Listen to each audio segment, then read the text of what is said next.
Breaking news చూస్తున్నాం. కడప జిల్లా రాజకీయం అంతా పులివెందుల జెడ్పీటీసీ ఉప ఎన్నిక చుట్టూ తిరుగుతోంది. ఎంపీ అవినాష్ రెడ్డి తండ్రిపై కేసు నమోదైంది. వైఎస్ భాస్కర్ రెడ్డి, శివశంకర్ రెడ్డితో పాటు మరో ఇద్దరిపై టీడీపీలో చేరిన విశ్వనాథ్ రెడ్డి ఫిర్యాదు చేశారు. తనను ఫోన్లో బెదిరించారని కంప్లైంట్ చేశారు. దీంతో వైఎస్ భాస్కర్ రెడ్డి, శివశంకర్ రెడ్డికి పోలీసులు నోటీసులు జారీ చేశారు.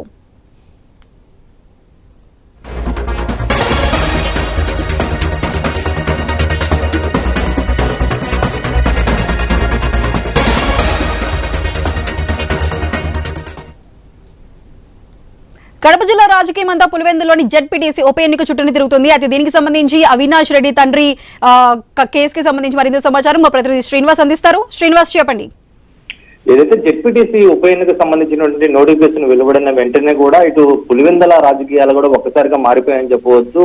ఉన్న పలంగా అదైతే ఏళ్ల తరబడి వైసీపీ పార్టీలో కొనసాగుతున్నటువంటి కొంతమంది వైసీపీ పార్టీకి చెందినటువంటి ఎంపీపీ సర్పంచులతో పాటు కీలకమైన వ్యక్తులు కూడా టీడీపీ పార్టీలో చేరడం పట్ల కూడా చాలా యూటర్న్ తీసుకున్నాయని చెప్పవచ్చు ఓ రకంగా రాజకీయాలు. ఎందుకంటే గత కొంతకాలంగా కూడా ఈ వైఎస్ ఫ్యామిలీకి సంబంధించినటువంటి ఇటు ఎంపీ అవినాష్ రెడ్డి కానీ, జగన్మోహన్ రెడ్డి కానీ, లేదంటే భాస్కర్ రెడ్డి, మనోహర్ రెడ్డి లాంటి కుటుంబ సభ్యులు కూడా పెత్తనం ఎక్కువ అవుతుంది. దాంతోనే నోరు కూడా ఎత్తలేకపోతున్నాం, సమస్యలు కూడా చెప్పుకోలేకపోతున్నాము. ఒకరి దగ్గర పోయి సమస్య చెప్పుకోవాలన్నా కూడా భయబంధులకు గురి కావాల్సిన పరిస్థితి జరుగుతుందని చెప్పి సాక్షాత్తు ఏదైతే వైసీపీ నుంచి టీడీపీ పార్టీలో చేరినటువంటి విశ్వనాథ్ రెడ్డి కూడా చెప్పుకో వస్తున్నారు. గతంలో కూడా ఆయన ఏదైతే దేవిరెడ్డి శంకర్ రెడ్డికి ప్రధాన అనుచరుడిగా తుమ్మలపల్లిలో ఆయన మండల నాయకుడితో పాటు ఎంపీపీగా కూడా కొనసాగుతున్నారు. అయితే ప్రస్తుతం విశ్వనాథ్ రెడ్డి ఏదైతే టీడీపీ పార్టీలో చేరిన వెంటనే ప్రస్తుతం బీటెక్ రవి, అలాగే బీజేపీ ఎంపీ, బీజేపీ ఎమ్మెల్యే, ప్రభుత్వ విప్ ఆదినారెడ్డి సమక్షంలో కూడా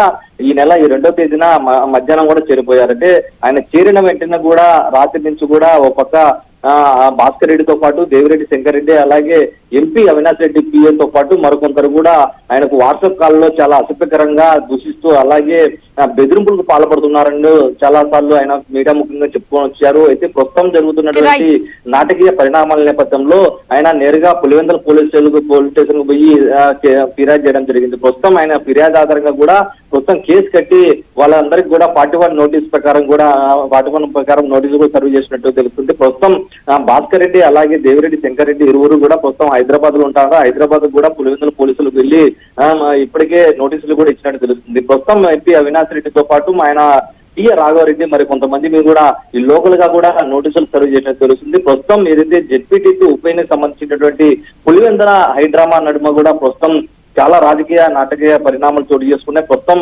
వెళ్లిపోవటములు ఏ విధంగా ఉంటాయని పక్కన పెడితే గత కొంతకాలంగా వైసీపీకి భయపడుతూ ఏదైతే కాలం నెట్టుకు వస్తున్నారో కొంతమంది కీలకమైనటువంటి వ్యక్తులు కూడా ప్రస్తుతం బీజేపీ టీడీపీ పార్టీలో చేరడం పట్ల కూడా ఇటు కూటమి ప్రభుత్వం ఏదైతే పెద్దలు కూడా చాలా అర్థం వ్యక్తం చేస్తున్నారు.